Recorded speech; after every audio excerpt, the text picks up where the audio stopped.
Hello and welcome. मैं हूं गुंजन मित्तल और आपका स्वागत है वर्ल्ड कैंसर डे के मौके पर हमारी खास पेशकश में। आज के अपने शो में हम बात करेंगे कैंसर के बारे में। कैंसर काफ़ी घातक बीमारी है और इसका नाम सुनते ही हम सब के होश फाख्ता हो जाते हैं। और पिछले कुछ सालों से कैंसर के मामले बहुत तेज़ी से बढ़ रहे हैं, जिसके पीछे सबसे बड़ा कारण है हमारा बिगड़ता हुआ अनहेल्दी लाइफस्टाइल। और कैंसर के इन बढ़ते मामलों पर रोक लगाने के लिए और लोगों को इस गंभीर बीमारी के बारे में जागरूक करने के उद्देश्य से हर साल 4 फरवरी को वर्ल्ड कैंसर डे मनाया जाता है। इस दिन का जो बनाने का मकसद है वो लोगों को कैंसर के प्रति जागरूक करना है, क्योंकि अगर कैंसर के लक्षणों का सही समय पर पता लग जाए तो इस पर जीत हासिल की जा सकती है। आज वर्ल्ड कैंसर डे के मौके पर हमारे साथ कुछ खास मेहमान जुड़े हैं, जिनके साथ चर्चा करेंगे हम इस गंभीर बीमारी के बारे में। हमारे साथ जुड़ी हैं doctor Mekhala Chandra, MD internal medicine, Tata 1mg से। डॉक्टर अनिल गुप्ता हैं, senior oncologist, Bhagwan Mahavir cancer hospital and research centre से। और साथ ही कैंसर जैसी घातक बीमारी से जंग लड़ने वाली हमारे साथ दो खास मेहमान जुड़ी हैं, मिसिस कविता गुप्ता और मिसिस सविता गर्ग। आप सभी का बहुत बहुत स्वागत है हमारे शो में।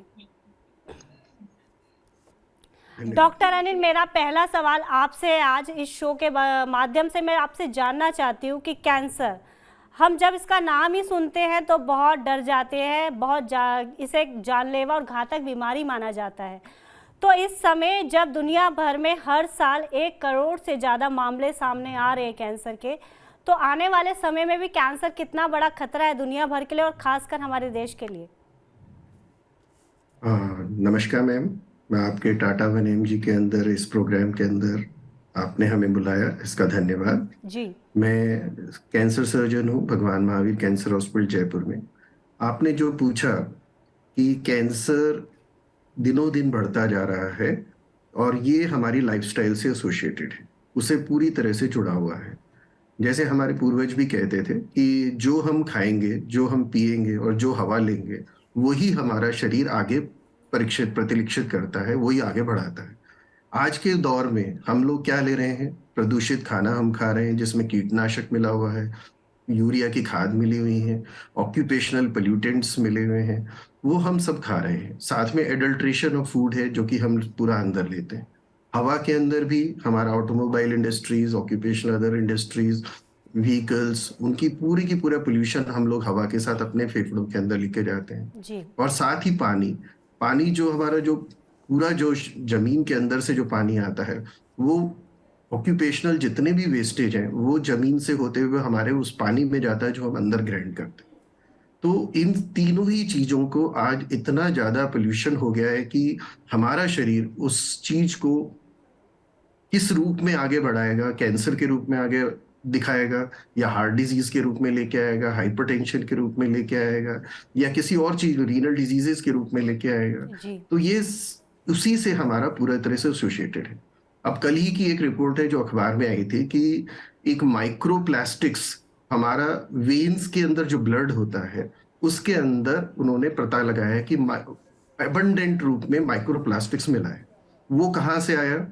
जो आज हम पैकेज फूड खा रहे हैं, जो ये डिब्बा बंद खाना खा रहे हैं, जो अपने पाउचेस के अंदर जो चिप्स है बना, ये अदर थिंग्स जो हम आज ले रहे हैं जो कि प्लास्टिक्स के अंदर आता है, वो सारा का सारा हमारे शरीर में पेट से होते हुए हमारे ब्लड में आता है। और वो माइक्रो प्लास्टिक्स कहीं पर भी जाके, वो चाहे हमारी किडनी में जमा हो, हमारे ब्रेन में जमा हो, हमारे हार्ट के अंदर आ जाए, हमारे किसी जीआई ऑर्गन में जमा हो जाए, वो जहां पर उसका इफेक्ट आता है वहां की बीमारी को वो उस रूप में लेके आ जाता है।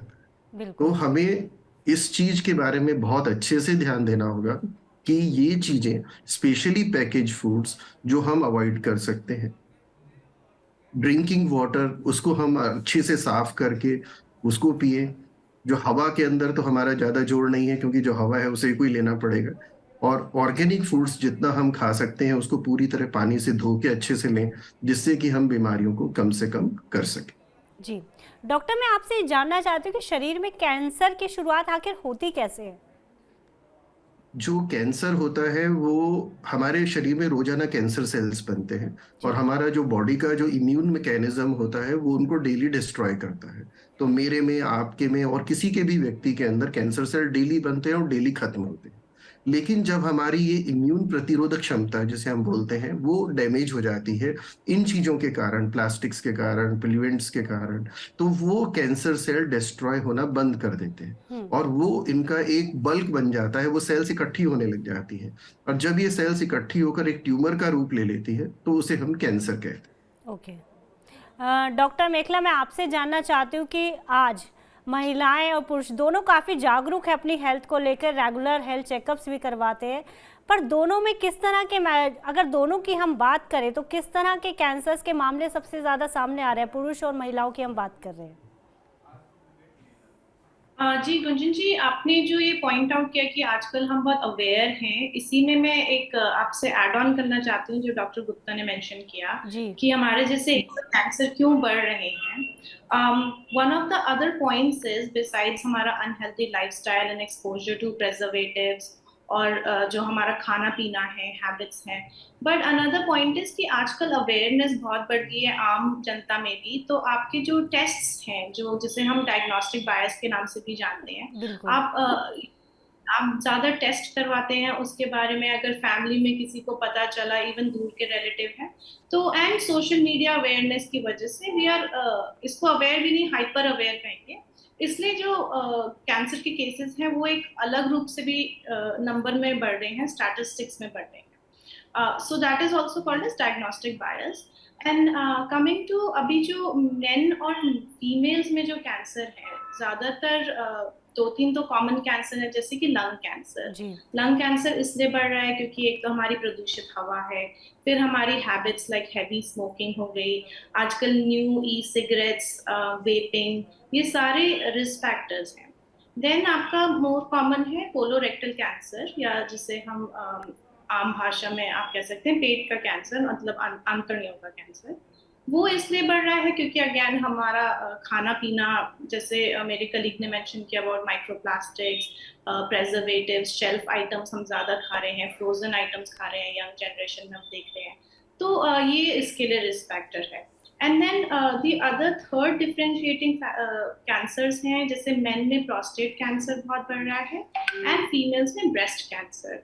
और ये हम देख सकते हैं कि लगभग मेन में 44% of the newly diagnosed cancers in सबसे तीनों से बनते हैं, एंड फीमेल में लगभग 50% ऑफ कैंसर्स इन तीनों से बनते हैं। बाकी आपके कॉमन कैंसर्स में आते हैं ओरल कैंसर, जो अगेन रिस्क फैक्टर्स उसके तंबाकू हैं, सर्टेन वायरसेस हैं, टोबैको चूइंग जैसे हम जिस नाम से जानते हैं, और बाकी आपका आ गया stomach and oesophagus cancer, which is again related to आपकी inner GI tract. So all this risk factors, age group, family history, genetics, ये सब मिला के कैंसर को, जिनसे इंसिडेंस रिस्क है, इसको बढ़ा रहे।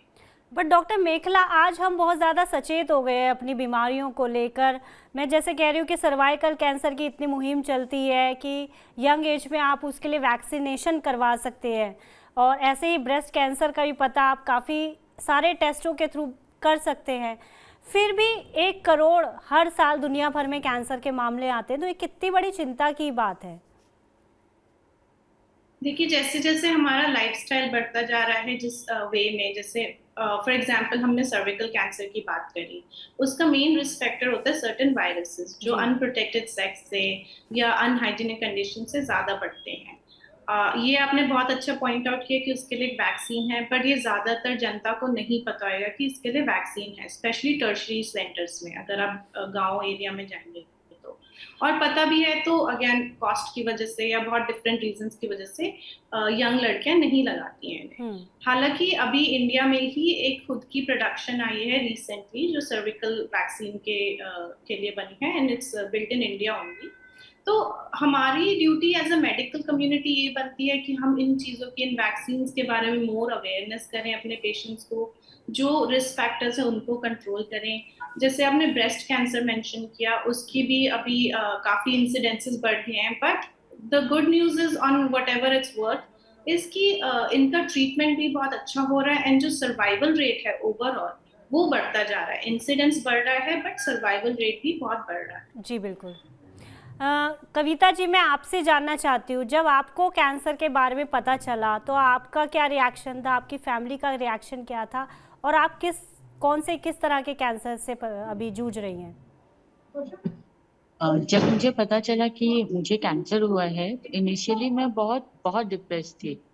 मेरे को समझ में नहीं आ रहा था कि मेरे साथ ऐसा क्यों हुआ, क्योंकि मेरी एक बहुत अच्छी हेल्दी लाइफस्टाइल थी। मैं I am a runner and I was really shocked and it was very difficult for me to accept it. जी। बट ठीक है, ग्रेजुअली आस्ते आस्ते I accepted it and I really wanted to fight and come out of it. मैं आपसे जानना चाहती हूँ कि आपको कौन सी स्टेज में आपके कैंसर के बारे में पता चला? फर्स्ट स्टेज था फर्स्ट स्टेज? एक्चुअली में पहले, हाँ एकदम फर्स्ट स्टेज। ओके, तो आपकी फैमिली का क्या रिएक्शन था? क्योंकि ये एक ऐसी बीमारी है जिसमें जिसको कैंसर होता है वो तो परेशान होता ही होता है, साथ में पूरी फैमिली भी बिखर जाती है, क्योंकि अगर महिला को ये कैंसर हो रहा है तो महिला पे तो पूरी फैमिली का दामोदार होता है। तो ऐसे में जब आप पे ये विपदा आई तो आपकी फैमिली का क्या रिएक्शन था? एक्चुअली मेरी फैमिली, मेरे सब जान पहचान के लोग, एवरीवन वर शॉक्ड, क्योंकि सबके लिए बहुत शॉकिंग न्यूज था कि मेरे को कैंसर हुआ है। जी। क्योंकि मेरी लाइफस्टाइल एक बहुत हेल्दी रही है और अराउंड 10-15 years से since childhood I am into exercising. I had a very normal healthy diet. तो सबके लिए एक शॉक था कि क्या हुआ, नहीं हुआ, कैसे हुआ। बट ठीक है, ग्रेजुअली हम लोग इस चीज को फिर एक्सेप्ट किए कि अब जो हुआ है अपने को इससे बाहर आना अब है। हमें लड़ना है इस बीमारी से। पॉजिटिव एटीट्यूड बहुत ज़रूरी है इस बीमारी से लड़ने के लिए। डॉक्टर अनिल, मैं आपसे बात करना चाहती हूँ कि जैसे कविता जी भी कह रहे हैं कि उनका लाइफस्टाइल बहुत हेल्दी रहा है, क्योंकि हम भी कई बार सुनते हैं कि अभी एक पीछे भी एक न्यूज़ आई थी कि किसी इंसान ने कभी स्मोकिंग नहीं की, उसको लंग कैंसर हो गया।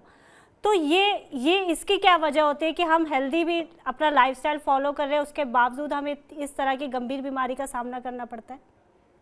जी, लाइफस्टाइल बेसिकली एक इंडिविजुअल लाइफस्टाइल है जो कि हम लोग अपनी तरफ से ध्यान रख सकते हैं कि हम खुद गुटखा नहीं खाएं, बीड़ी नहीं पिए, स्मोकिंग नहीं करें, अल्कोहल नहीं लें, अच्छा खाना खाएं। जी। उससे हम कुछ हद तक बीमारियों को अवॉइड कर सकते हैं। जी बिल्कुल। लेकिन एक कम्युनिटी हेल्थ होती है जिसमें कि जो खाना हम खा रहे हैं वो तो खाना सभी के लिए बन के आ रहा है फार्मिंग से, उसमें तो हम अलग नहीं कर सकते उसको, एक्सेप्ट कि उसको हम अच्छे से वॉश कर सकते हैं। लेकिन उसमें जो कीटनाशक मिला हुआ है, यूरिया मिला हुआ है, उसे तो हम नहीं निकाल सकते। पानी है, उसको हम यूरो उसमें कर लिया, सफाई कर ली, फिल्टर कर लिया, लेकिन उसके अंदर फिर भी कुछ जो केमिकल्स रह जाते हैं उसे हम निकाल नहीं सकते। और सेकेंड इज हवा, जो एयर है, एयर को तो हमें अपने अंदर लेना ही पड़ता है, उसको जी। क्लीन करने का कोई साधन नहीं है। तो इस तरह की जो कम्युनिटी हेल्थ के कारण जो फैक्टर्स आते हैं, ऑक्यूपेशनल हेजर्ड्स हैं, वो पूरी कम्युनिटी को इफेक्ट करता है, पूरे जी। कंट्री को इफेक्ट करता है। तो वो जो एक कारण है वो इंडिविजुअल से अलग हटके होते हैं। तो इसलिए कोई भी व्यक्ति, ऐसा नहीं है कि अगर वो इंडिविजुअली लाइफस्टाइल अच्छी ले रहा है तो उसे कैंसर नहीं होगा, लेकिन हाँ, उसे कैंसर होने का चांस कुछ हद तक कम हो जाता है। जी, मैं सविता जी आपसे जानना चाहती हूँ कि आपको किस उम्र में पता चला आपके कैंसर के बारे में, और आपको किस तरह का कैंसर था? जब मुझे पता चला तो मार्च में पता चला था। मेरी 73 की एज थी और सन 17 में मुझे मालूम पड़ा मार्च में जी। कि कुछ छोटा सा दाग है। ओके। मैंने सितंबर में अपने बच्चों से जिक्र किया कि भाई ऐसा लग रहा है, कुछ रंग भी चेंज हो रहा है। तो उन्होंने इमीडिएटली डॉक्टर फ्रेंड से बात करी और बायोप्सी कराई, और बायोप्सी करा के तुरंत डिसीजन लिया डॉक्टर्स ने और बच्चों ने कि सर्जरी करानी है तो तुरंत करा दें। ओके। सर्जरी हो गई ना। आई एम नॉट पैनिक, ना बच्चे पैनिक में थे ना कुछ था, बिल्कुल आई एम नॉर्मल। तो आपके पॉजिटिव एटीट्यूड ने इस कैंसर को हरा दिया? मतलब मैं तो सोचता हूँ कि कुछ भी नहीं था, सर्जरी करा ली, फिट एंड फाइन हूँ। 5.5 साल हो गए हैं, बिल्कुल कोई दिक्कत नहीं है।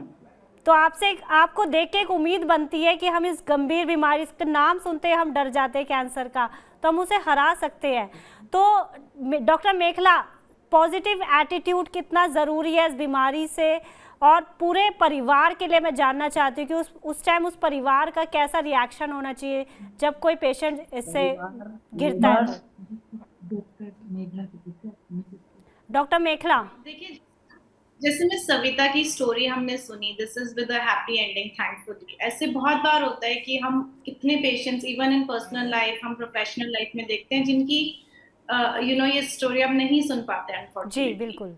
तो एक जैसे आपने मेंशन किया कि एक डायग्नोसिस पाना ये वाला, मतलब आपका पूरा वर्ल्ड फॉल अपार्ट कर सकता है। एंड इट्स बिल्कुल नॉट जस्ट फॉर यू, इसमें पूरा परिवार का रोल होता है। आप जैसे अगर मदर हैं तो बच्चे इफेक्ट होते हैं, बिल्कुल हस्बैंड इफेक्ट होते हैं, आपका काम, जो आप वर्किंग वुमेन है अगर या वर्किंग पर्सन है तो वो इफेक्ट होता है। Can you go to the office every day, financial burden कितना बढ़ जाता है फैमिली पे। And more than that the psychological stress, ठीक है, as a family and as an individual. तो उसको कोप अप करने के लिए बहुत ज्यादा कॉम्प्रिहेंसिव प्रोग्राम भी चाहिए। इट्स नॉट कि सिर्फ आपने डॉक्टर के पास गए, आपने ट्रीटमेंट कर लिया, आपको शायद मेंटल हेल्थ जरूरत पड़ी होगी उसके लिए, आपको फाइनेंशियली किसी की गाइडेंस चाहिए होगी कि क्या क्या स्कीम्स चल रही हैं, हमारी गवर्नमेंट क्या क्या दे रही है। ये हर किसी में अवेयरनेस नहीं होती। तो that kind of comprehensive care जिसे हम कहते हैं, ये बहुत इंपॉर्टेंट होता है। And definitely it's a battle. तो इसमें पॉजिटिव एटीट्यूड कहना और रखना शायद इतना आसान नहीं हो जितना होता, हम लोग बिल्कुल डिस्कस। बिल्कुल। डॉक्टर अनिल, मैं आपसे जानना चाहती हूँ, अभी हमने सविता जी की बात सुनी, उन्होंने बहुत सतर्कता बरती कि जब उन्हें कुछ लक्षण दिखाई दिए अपनी फैमिली से बात करी, तुरंत इलाज हुआ और वो आज ठीक भी हो गई हैं। और जिस तरह से वो जी बात कर रही हैं बहुत पॉजिटिव दिखाई दे रही है मुझे। तो ज़्यादातर कैंसर काफ़ी देर में पता चलते हैं, जब तक काफ़ी देर हो चुकी होती है। इसकी क्या वजह है? ऐसे में इलाज कराना कितना मुश्किल हो जाता है पेशेंट के लिए? जी देखिए, कैंसर जो है, अगर it is always better to prevent the cancer rather than it cure. लेकिन जी अगर हमें कैंसर हो ही गया है तो कुछ टेस्ट होते हैं जिससे हम इनका अर्ली पता लगा सकते हैं, और वो बिल्कुल जनरल टेस्ट होते हैं। हम्म। जैसे रूटीन हीमोग्राम, जैसे सीबीसी अपन करा लेते हैं, स्टूल टेस्ट है, यूरिन टेस्ट है, सिंपल एक्सरे टेस्ट है, सोनोग्राफी एब्डोमेन है। और कुछ एज के बाद, जैसे फीमेल्स में mammography after 45 year of age, and males के अंदर एक पीएसए टेस्ट होता है जो कि अपन 45-50 ईयर्स के बाद में करते हैं, एनुअली एक चेकअप होता है। तो ये छोटे से टेस्ट अगर अपन करा लें तो 80% से ज्यादा कैंसर्स को हम जल्दी डायग्नोस कर सकते हैं। बिल्कुल। और जितना जल्दी हम बीमारी को पता लगाएंगे उसका ट्रीटमेंट भी उतना ही आसान होता है। तो सिम्टम्स की बात मैं कर रही हूँ, यहाँ पर सिम्टम्स को पहचानना सबसे ज़्यादा ज़रूरी है। तो ऐसे जी कौन से जी सिम्टम्स हैं जिनको हमें इग्नोर नहीं करना चाहिए बिल्कुल भी? जी, ये सिस्टम्स वाइज अपने सिम्टम्स आते हैं। जैसे मुंह और गले के कैंसर्स होते हैं जो कि अपन जनरली गुटखा, तंबाकू, बीड़ी और जर्दे वगैरह के कारण होता है। तो इस समय मुंह के अंदर कोई ना कोई ऐसा छाला या सफेद पैच आ जाता है जो कि कैंसर को प्रदर्शित करता है। और वो छाला अगर काफी समय तक ठीक नहीं हो इलाज के बावजूद, तो हमें तुरंत डॉक्टर को दिखाना चाहिए, और अगर जरूरी हो तो डॉक्टर के परामर्श के अनुसार उसका बायोप्सी करना चाहिए। गले में अगर कोई गांठ है उसको हमें तुरंत चेकअप कराना चाहिए, क्योंकि कोई भी गांठ सामान्य नहीं होती, वो उसमें कैंसर का लक्षण हो सकता है। जी इसी तरह से फेफड़े के कैंसर हैं, ज्यादातर टाइम पे खांसी लगातार आना, मुंह से खून का छिटका आना या थूक में खून का आना या लगातार ब्लड आते रहना, और सांस में तकलीफ होना, ये एक ऐसे लक्षण है जिसको हमें कुछ समय तक अगर ठीक नहीं हो तो तुरंत अपने डॉक्टर के पास जाकर तुरंत चेकअप कराना चाहिए, जिसमें सिंपल एक थूक की जांच होती है, एक्सरे होता है और सोनोग्राफी होती है। और जरूरत पड़ने पर अगर उसमें कुछ आशंका आती है तो फिर अब दूसरे टेस्ट जैसे सीटी स्कैन, एमआरआई या जरूरत पड़ने पर पेट स्कैन वो अपन करा सकते हैं। जी इसी तरह से पेट के कैंसर हैं कि हमें लगातार पेट में थोड़ा बहुत दर्द होता रहता हो, या वॉमिटिंग आती हो, या खाना नीचे नहीं उतरता हो, जैसे भोजन नली के कैंसर है उसमें खाना नीचे नहीं उतरता हो, और धीरे धीरे वो बढ़ के उसमें पानी उतरना भी कम हो जाता है। जी तो ऐसे केसेस में एक एंडोस्कोपीज होती हैं और छाती का सीटी स्कैन अपन कराते हैं, तो उससे हमें बीमारी का पता लग जाता है, और अगर जरूरत होती है तो फिर उसकी बायोप्सी की जाती है। जी इसी तरह से बड़ी आंत के कैंसर हैं। बड़ी आंत के कैंसर में हमारा जो मोशन की जो फ्रीक्वेंसी होती है वो चेंज हो जाती है। कभी हमें डायरिया होता है, कभी कॉन्स्टिपेशन होता है, इस तरह से बॉवल पूरा चेंज हो जाता है। और साथ में कभी कभी उसमें ब्लैक कलर स्टूल और रेड कलर स्टूल आ सकते हैं। तो ब्लैक कलर अगर स्टूल आता है तो वो हमारे बड़ी आंत के कैंसर, जो कि लार्ज इंटेस्टाइन हम बोलते हैं, उसके अंदर होता है। और अगर काले रंग का खून अगर आता है, सॉरी, लाल रंग का खून आता है, तो वो हमारा जो लोअर लार्ज इंटेस्टाइन जैसे रेक्टम और एनल कैनाल है, वहां से इसके अंदर आ सकता है। ओके, अगर ऐसी चीज है तो हमें तुरंत डॉक्टर को चेकअप कराना बिल्कुल। चाहिए। डॉक्टर सविता, आपको देखकर बहुत उम्मीद बनती है। 73 साल की उम्र में आपने कैंसर के खिलाफ जंग जीती है। तो आपसे जानना चाहूँगी कि आपकी फैमिली का उस समय कैसा टाइम था। आप कह रही 2017 में डायग्नोज हुआ था आपको, तो किस तरह का सफ़र रहा है आपका कैंसर का? और आपके साथ साथ हमने अपनी इंडस्ट्री में हम बात करें, युवराज सिंह हुए, सोनाली बेंद्रे हुई, ऐसे काफ़ी सारे स्टार्स भी देखे हैं जिन्होंने कैंसर के खिलाफ जंग को जीता और काफ़ी कम उम्र में। मेरी 4 बेटियां हैं और चारों ही इस मामले में बहुत स्ट्रांग रही। बट शॉक तो लगता ही है जी, एकदम मालूम होने के बाद में, बट पैनिक नहीं हुई। और उन्होंने जो भी डिसीजन लिया, मुझे ईश्वर में आस्था, डॉक्टर पे विश्वास और अपने बच्चों के डिसीजन पर विश्वास था कि जो भी होगा अच्छा होगा। जी। जो होना है उसको तो आप नहीं रोक सकते। तो आप कभी घबराई नहीं इलाज के दौरान, कभी भी मिसेस सविता? समझ में नहीं आया। नहीं नहीं, बिल्कुल भी नहीं, क्योंकि कुछ ऐसा था ही नहीं। जब भगवान है तो फिर घबराना क्यों है। जी, बिल्कुल। कैंसर भी मुझे तो ऐसा लगता है कि अगर पहली स्टेज से ही हम उसकी केयर करें, डॉक्टर से बात करें और डॉक्टर की एडवाइस को फॉलो करें, तो हम लड़ाई जीत सकते हैं। कविता जी, आप सविता जी को देख के क्या कहना चाहेंगे? 73 साल की उम्र में इन्होंने कैंसर को हराया अपने इस पॉजिटिव एटीट्यूड के साथ। मैम, उनको देख के मुझे बहुत अच्छा लग रहा है। इतनी पॉजिटिविटी, इतना strength, and it's really good कि जब वो कर सकते हैं तो ये कोई भी कर सकता है। एंड सीरियसली, कैंसर का सिर्फ नाम डरावना है, बाकी if you have the strength you can really come out of it. बिल्कुल। तो अभी आप कौन सी स्टेज पे, मतलब आपका ट्रीटमेंट चल रहा है और किस तरह की स्थिति में अभी आप हैं? मैं कोलकाता में हूँ। मेरा अभी टारगेटेड थेरेपी चल रहा है और रेडिएशन चल रहा है। तो कब तक ठीक होने की उम्मीद? जी, अगली बार हम आपसे बात करेंगे तो आप बिल्कुल ठीक हो चुकी होंगी। जी, डॉक्टर मेखला आपके पास आते हैं। तो कैंसर से बचाव करने के लिए हम टेस्टों की बात कर रहे थे। अभी बताया था डॉक्टर अनिल ने कि अगर हम सही टाइम पे इसको पकड़ लें कैंसर को, तो इसका इलाज मुमकिन है। तो कितनी उम्र के बाद और कितने समय के बाद हमें टेस्ट कराने चाहिए? जैसे कि हम सर्वाइकल कैंसर की बात करते हैं या ब्रेस्ट कैंसर की बात कर, इन सब के इलाज संभव हैं अभी सभी कैंसर्स के। अच्छा, अभी वैक्सीन पे भी बात चल रही है, तो अब हम टेस्ट करवाने की बात कर रहे हैं, तो मेखला कब किस उम्र में करवानी चाहिए और क्या सतर्कता बरतनी चाहिए? जैसे मेरे कलीग ने मेंशन किया, बहुत प्रिवेंटेटिव मेजर्स या प्रिवेंटेटिव टेस्ट जिसे हम कहते हैं, और उसका दूसरा नाम है हेल्थ स्क्रीनिंग। जी, सो आप क्वेश्चन ये पूछ रहे हो कि कौन से, कितनी उम्र में किस लोगों को हेल्थ स्क्रीनिंग करवानी बिल्कुल। चाहिए। So just to break it down, ऐसे नंबर नहीं होता है, हर किसी का जैसे रिस्क फैक्टर है। विमेन में हेल्थ स्क्रीनिंग डिफरेंट होती है। जैसे 50 साल की उम्र के बाद मैमोग्राफी शुरू होती है, हम उसको रेकमेंड करते हैं। मैमोग्राफी में आप early stages of breast cancer पकड़ सकते हैं। सेम थिंग सर्टेन एज में जैसे पैप स्मीयर करते हैं, जो सर्विकल कैंसर के लिए स्क्रीनिंग होती है, which is recommended for anybody hitting puberty and above. तो डिफरेंट कट ऑफ्स होते हैं एज ग्रुप के। एंड सिमिलरली बहुत ब्लड टेस्ट के पैकेजेस होते हैं, जैसे कि हमारे प्लेटफॉर्म में है कैंसर प्रिवेंशन का। तो उसमें आपको बेसिक हेल्थ स्क्रीनिंग हो जाती है, आपको ब्लड काउंट्स पता चलते हैं, अपने सर्टेन ट्यूमर मार्कर्स आप करवा सकते हैं test. So again, different age, different health screening. And अगर आप मिस सविता का ही एग्जाम्पल लेंगे, जैसे अब उनको ब्रेस्ट कैंसर डायग्नोज हुआ, तो उनकी फैमिली में भी स्पेशली जो फीमेल्स हैं उनको HER2 म्यूटेशन और different type of mammography and ultrasound में उनको स्क्रीनिंग करवानी है एज पर डॉक्टर। जी, डॉक्टर अनिल, आज के समय में टेक्नोलॉजी काफ़ी एडवांस होती जा रही है, तो इसका कैंसर के ट्रीटमेंट में कितना योगदान है? क्या अब जी, आने वाले समय में कैंसर्स के जो नंबर्स हैं वो कम देख सकते हैं? उसके लिए हमें अपनी लाइफस्टाइल को पहले सुधारना पड़ेगा। Yes, we can diagnose cancer at early stage. जो जैसे हमारे पास अभी नई मोडेलिटीज में पेट स्कैन अगर आ गया है, तो पेट स्कैन से हम पूरा बॉडी का इमेजिंग एक साथ कर सकते हैं, जिससे हमें ये पता लग जाए कि प्राइमरी ट्यूमर जहाँ से आया है उसके अलावा शरीर में कहीं और तो ट्यूमर नहीं है।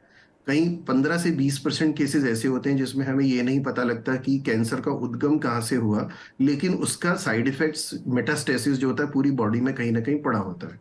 तो उसके लिए भी एक पेट स्कैन बहुत अच्छी इन्वेस्टिगेशन है, जिससे हम ये पता लगा सकते हैं कि कैंसर का शुरुआत कहाँ से हुई और वो अब कहाँ कहाँ फैला हुआ है। जी। एक ये चीज है। दूसरा, ट्रीटमेंट के अंदर हमारा एक लीनियर एक्सेलरेटर है, रैपिड आर्क करके रेडिएशन थेरेपी होती है। लीनियर एक्सेलरेटेड रेडिएशन थेरेपी में एक IMRT और IGRT टेक्निक्स होती हैं, और साथ ही आजकल एक अपना प्रोटोन बीम आजकल चालू हो गया है, जैसे चेन्नई के अंदर और एम्स दिल्ली के अंदर यह भी चालू हुआ है। तो उससे भी हम कैंसर को टारगेट करके कम साइड इफेक्ट के साथ उस ट्यूमर को नष्ट कर सकते हैं। जी।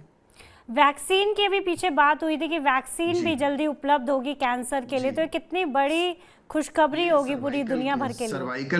सर्वाइकल कैंसर में जैसे कलीग ने बताया, ये इसकी वैक्सीन अब इंडिया में बनने लग गई है। यूरोपियन कंट्री में ये ऑलरेडी अवेलेबल थी। इसका जो एज ग्रुप है ये जानना जरूरी है, क्योंकि जब हम ये cervical cancer vaccine 9 to 12 year की एज पे लगाते हैं, तो इसके हमारे टोटल 3 शॉट्स लगते हैं, 0, 2 and 6 पे। तो इससे करीबन ऑलमोस्ट 90-95% हम सर्वाइकल कैंसर को खत्म कर सकते हैं, जो कि ह्यूमन पेपिलोमा वायरस के कारण होता है। अगर हम किसी कारण से डिले भी हो जाते हैं वैक्सीन लगाने में, तो 12 से 15 साल या 16 साल की उम्र तक भी हम इसको लगा सकते हैं। तो उससे भी हमें करीबन 60 to 70% सर्वाइकल कैंसर से प्रिवेंशन में मदद मिलती है। जी। इसी तरह से कुछ इम्यूनोथेरेपीज आजकल आई हैं, जो कि हमारे बॉडी के इम्यून सिस्टम को एक्टिवेट करती हैं और टारगेट करके उस ट्यूमर सेल्स को खत्म करती हैं जहां वो रखा हुआ है, विदाउट डैमेजिंग नॉर्मल सेल्स। तो इससे साइड इफेक्ट कम होता है और ट्यूमर को खत्म करने में मदद मिलती है।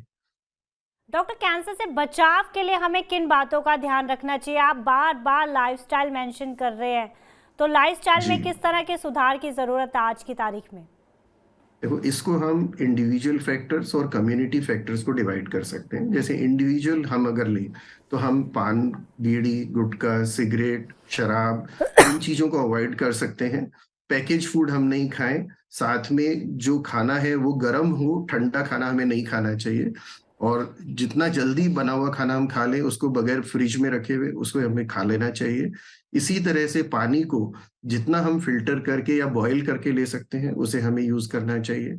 और ऑक्यूपेशनली जो हैजर्ड्स होते हैं, जैसे अपना ये इंडस्ट्रियल हैजर्ड्स हैं, उनको वेस्ट कलेक्शन एक अलग कंट्री के अंदर कोई अलग से स्कीम बने कि उसे हमें पोल्यूटेंट्स को कहाँ डालना है, बजाय नदियों में डालने के, उसे और उस वेस्टेज को हम खत्म करें। इसी तरह से यूरिया और कीटनाशक का उपयोग हम कम से कम करें, जिससे कि हमारे भोजन के अंदर वो न जाए और कैंसर को हम कम कर सकें। इसका एक एग्जाम्पल मैं आपको देना चाहता हूँ कि यूरोपियन कंट्रीज में एक रिसर्च हुआ था करीबन 30-40 साल पहले। उसमें जो प्रेग्नेंट फीमेल्स होती हैं, उनके फीटल ब्लड, उनमें जो फीटल ब्लड था, उसका टेस्ट हुआ था कि इनके फीटल ब्लड में कितने कार्सिनोजेंस हैं। उनके अंदर करीबन अराउंड 40 to 50 कार्सिनोजेंस उनको मिले, और एक कार्सिनोजन ऐसा था जो कि उस लैंड से, उस जमीन से अराउंड 40-50 ईयर्स बिफोर खत्म कर दिया गया था। इसका मतलब वो अगर पोल्यूएंट्स, वो कार्सिनोजन अगर उस समय ब्लड में अवेलेबल है, तो हमें ये मानना चाहिए कि जो केमिकल 40 साल बाद भी उस जमीन के अंदर, उस मिट्टी में मौजूद है, तो आज अगर हम उसके ऊपर प्रिकॉशन रखते हैं, तो हमारी सॉइल को, हमारे पानी को क्लीन होने में कितना समय लगेगा? It will take hundreds of year. तो एटलीस्ट हम अपने आने वाली जनरेशन्स को अगर आज हम ध्यान देते हैं, तो कैंसर से बचाव कर सकते हैं। बिल्कुल। डॉक्टर सविता जी, मैं आपसे बात करना चाहती हूँ, आप क्या कहना चाहेंगे? हमारे दर्शकों को क्या सलाह देना चाहेंगे आप? मैं कहना चाहूंगी कि कैंसर बीमारी खतरनाक जरूर है, मगर इससे घबराने से और परेशानी बढ़ती है, घर वाले भी परेशान होते हैं। इससे अच्छा है कि ईश्वर से प्रार्थना करिए, दर्द से लड़िए, और डॉक्टर की सारी एडवाइस फॉलो करेंगी तो जो होना है उसको तो नहीं रोक सकते, लेकिन अपने अंदर हिम्मत रखने से दूसरों को भी प्रेरणा मिलेगी कि कैंसर कोई ऐसी चीज नहीं है। फर्स्ट स्टेज पे ही जब भी मालूम पड़े, जल्दी से जल्दी कोई भी एबनॉर्मल शरीर में बात होती है, चाहे ब्लीडिंग हो या पस निकले या पेन हो या गांठ हो, कुछ भी हो, फौरन डॉक्टर से चेकअप कराइए और उसकी सलाह मानकर ट्रीटमेंट शुरू करिए। ईश्वर सबको स्वास्थ्य दे। जी बिल्कुल, आप एक आशा है, एक उम्मीद है सभी के लिए जो अभी कैंसर से लड़ रहे हैं। डॉक्टर मेखला, आपकी वर्ल्ड कैंसर डे के मौके पर हमारे दर्शकों को क्या सलाह रहेगी? ये आपके चैनल के through I would just try to first of all bring attention कि जो कैंसर जो वर्ड है उससे आप ना डरिए। इनफैक्ट आजकल इतनी एडवांसमेंट्स हो गई हैं, आप अगर आप इसको डिवाइड करें, प्रिवेंटिव ट्रीटमेंट हो गया है एंड एक्चुअल ट्रीटमेंट में जैसे हम ऑलरेडी डिस्कस कर चुके हैं कि there is radiation therapy, chemotherapy, immunomodulator therapy, तो काफ़ी एडवांसमेंट्स हैं। बट इस ट्रीटमेंट में अगेन कोई भी आप कैंसर पेशेंट को जानते हैं एट पर्सनल लेवल या even at whatever level, आप उसमें ये ध्यान दीजिए there is a lot of psychological support needed, there is a lot of other treatments जैसे पेन कंट्रोल होता है, उनका न्यूट्रिशन कैसे लेना है, उसमें भी एक बैटल होती है। जैसे कि आप स्वॉलोइंग खराब हो जाती है जब किसी को टारगेटेड रेडिएशन मिल रही है, जैसे कि थायराइड कैंसर में। तो ये छोटी छोटी चीज़ें होती है, बट उस इंसान की वो हर डे टू डे एक स्ट्रगल बन जाती है। तो उसको हम अंडर एस्टिमेट ना करें। As a community we should support the battle that person is going through. Doctors हैं, एडवांसमेंट है, टेक्नोलॉजी है, but don't forget to be human at the end of the day। और इलाज के समय अपने डॉक्टर पर भरोसा ज़रूर रखें। ये सविता जी ने भी बहुत ज़रूरी बात समझाई थी हमें। आप सभी का हमारे साथ जुड़ने के लिए बहुत बहुत धन्यवाद, बहुत बहुत शुक्रिया अपना कीमती समय देने के लिए। डॉक्टर अनिल, डॉक्टर मेखला, सविता जी और कविता जी, आप सभी का बहुत बहुत शुक्रिया। कैंसर से बचने के लिए सबसे ज़्यादा ज़रूरी है अपना ध्यान रखना, शरीर में दिख रहे लक्षणों को समझना और सही समय पर चेकअप कराना, क्योंकि अगर कैंसर का सही समय पर पता लगता है तो इससे बचाव मुमकिन है। आज के लिए बस इतना ही। अब हमें दीजिए इजाज़त, हम कल फिर हाजिर होंगे हेल्थ से जुड़ी नई जानकारी के साथ। तब तक आप अपना और अपनों का ध्यान रखिए और देखते रहिए TV9 डिजिटल।